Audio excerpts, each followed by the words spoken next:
பிறகு அந்த பெரியவர் சொன்னார், நான் யார்கிட்டையும் உதவி கேட்க மாட்டேன், நீர் யாரென்று எனக்கு தெரியாது, ஒரே ஒரு உதவி எனக்கு செய்ய முடியுமா?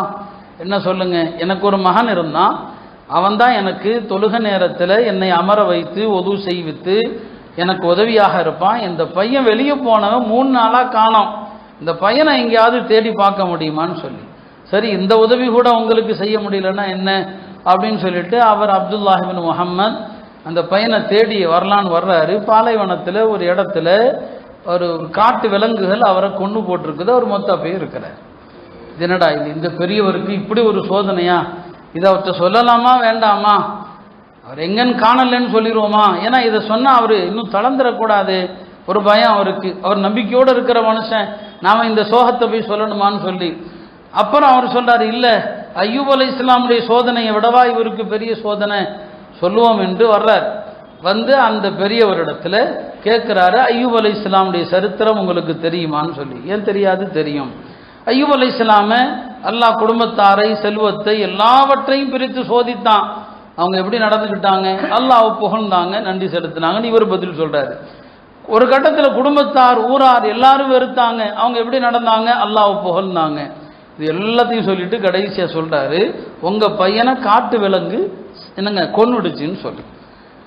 உடனே அந்த பெரியவர் சொன்னார், எனக்கு இதில் எந்த துக்கமும் இல்லை, என் பையன் எந்த பாவமும் செஞ்சதில்லை, அவன் நரகம் செல்ல மாட்டான், என் குடும்பத்தில் யாரும் அல்லாவுக்கு மாறு செஞ்சதில்லை, என் மகன் அல்லாவுக்கு மாறு செய்யாத புள்ள, எனவே அவன் நரகம் செல்ல மாட்டான்னு சொல்லி ஒரு பெரிய பெருமூச்சு விட்டார். அப்படியே மொத்த போயிட்டார், அப்படியே மூத்தாயிட்டார். உடனே வந்த இவர் இன்னாலில்லா சொல்லி அவருடைய துணிகளை எல்லாம் சரி பண்ணி முகத்தை மூடிக்கொண்டிருக்கும் போதே ஒரு 4 பேர் அந்த கூடாரத்துக்கு வர்றாங்க. வந்தவர்கள் விசாரிக்கிறாங்க, யாருங்க இவர் அப்படின்னு சொல்லி. இவர் சொல்றாரு, நான் வந்தேன், பார்த்தேன், துவா செஞ்சார் இப்படிலான்னு சொல்லி. அவங்க அந்த ஜனாசா யாருன்னு முகத்தை திறந்து பார்த்துட்டு அவங்க அழுகிறாங்க. சொன்னாங்க, இவர் சாதாரண ஆள் இல்லை, ஹஜ்ரத் இப்னு அப்பாஸ்ங்கிற பெருமானாருடைய தோழர் இருக்கிறாரே, அவரிடம் பணிவிடை செய்த மனிதர் இவர். இவருடைய கண்கள் எந்த ஹராமான பார்வையும் பார்த்ததில்லை, எப்போதும் அல்லாஹ்வை சஜிதா செய்கிற உடம்பு இவருடைய உடம்பு. அப்படிப்பட்ட மனிதருக்கு நாம் வந்திருக்கிறோம், அதனால இவருக்கு நம்ம கஃன் செய்வோம், தஃபன் செய்வோம்னு சொல்லி எல்லாரும் சேர்ந்து அவரை அடக்குனாங்க. சொல்லுவாங்க, சில மையத்துகளுக்கு நாம துவா செய்கிறோம், சில ஜனாசால கலந்துக்கிட்டா அந்த ஜனாசா உங்களுக்கு துவா செய்யும். சரிங்களா? எத்தனையோ மையத்துகளுக்கு நம்ம துவா செய்வோம், ஆனா சில மையத்துகள் இருக்கிறாங்க, நீங்க அவங்களுடைய ஜனாசால பங்கெடுத்தால் அவருக்கல்ல பாக்கியம், உங்களுக்கு பாக்கியம். இப்போ சொன்னாங்க, இவர் அப்படிப்பட்ட நபர், இவருடைய ஜனாசால நாம பங்கெடுத்தோமே என்று அவங்க சந்தோஷப்பட்டாங்க. அருமையானவர்களே, இப்படி சோதனைகளை தாங்கக்கூடிய பக்குவம் எங்கிருந்து வருது? அல்லாஹ்வுடைய விதி தான். அந்த விதியின் ரகசியம் உலகத்தில் தெரியவே தெரியாது, அது மறுமையில் மட்டும்தான் தெரியும். ஏன் இப்படி நடக்குது அப்படிங்கிறத மனுஷன் உலகத்தில் தெரிஞ்சான்னு சொன்னா ஈமானுக்கு அர்த்தமே இல்லாமல் ஆகி போயிடும். இந்த இதில் என்ன இருக்குது, அல்லாஹ் என்ன வச்சிருக்கிறான், அது அல்லாஹ்வுடைய பெரிய ரகசியம், அல்லாஹ்வுடைய ஞானத்தை நாம அறிய முடியாது. இப்போ அந்த அடிப்படையில் அருமையானவர்களே, விதியை நம்புவது தான் வாழ்க்கை, அதுதான் நம்மளை இயக்குது. விதியின் மீதான நம்பிக்கை தான், அல்லாஹ் என்ன நினைக்கிறானோ அதான் நடக்குது. இந்த நம்பிக்கை தான் நம்ம வாழ்க்கையை சீராக கொண்டு போகுது. இது எதனால நம்ம சொல்றோம்? இப்போ கஸ்ஸால இன்றைக்கு நடக்கிற ஒரு பெரிய கொடூரம் இருக்குது. இன்றைய சமூக ஊடகங்கள் வளர்ந்து விட்ட காலம், உலகமே ஒரு கிராமம் ஆகிவிட்ட காலம், அதனால நம்ம இதெல்லாம் பார்க்குறோம். என்ன இவ்வளவு பசி, இவ்வளவு கொடுமை, சின்னஞ்சிறு குழந்தைகள் அப்படின்னு நம்ம என்ன செய்கிறோம், அதை பார்க்கறதுனால அல்லாஹ் ஏன் முஸ்லிம்களுக்கு இவ்வளவு கொடுமையை தருகிறான் என்றெல்லாம் ஒரு நம்பிக்கையின்மை நமக்குள் ஏற்படுவதை, அப்படி பேசுறத சில பேர் மனசுல ஓடும் சொல்ல மாட்டாங்க, ஆனால் எல்லார் மனசுலையும் இருக்குது. முதல்ல தெரிந்து கொள்ளணும், இது மாதிரியான கொடுமைகள் உலகத்தில் புதுசு கிடையாது. இது மாதிரியான கொடுமைகள் உலகத்தில் என்ன இல்லை, புதுசு இல்லை. குர்ஆன்ல நீங்க பார்த்தீங்கன்னு சொன்னா இந்த மாதிரியான கொடுமைகள் ஈமான் கொண்ட மக்களுக்கு எல்லா காலத்திலையும் நடந்தது.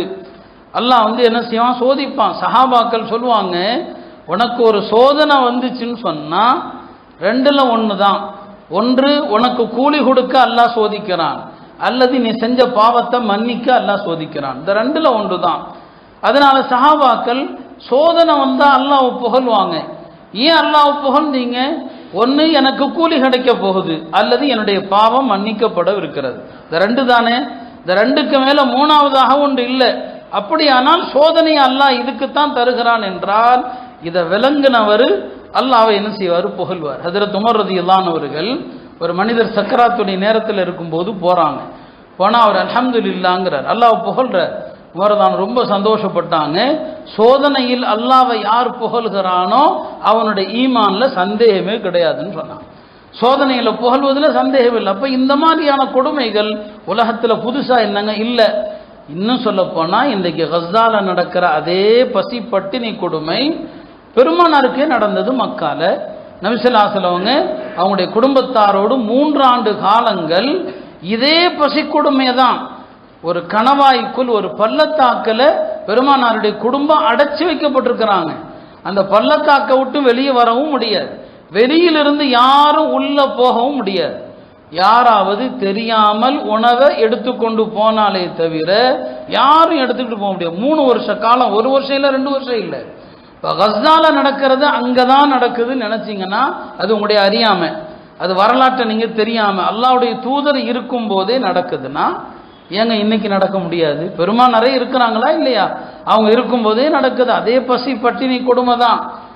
எதுவும் உள்ள போக முடியாது, உள்ள இருந்து எதுவும் வெளியே வர முடியாது. இப்போ இதெல்லாம் அன்றைக்கும் நடந்து தான் இருக்குது. ஆனால் நாம் புரிய வேண்டியது என்ன?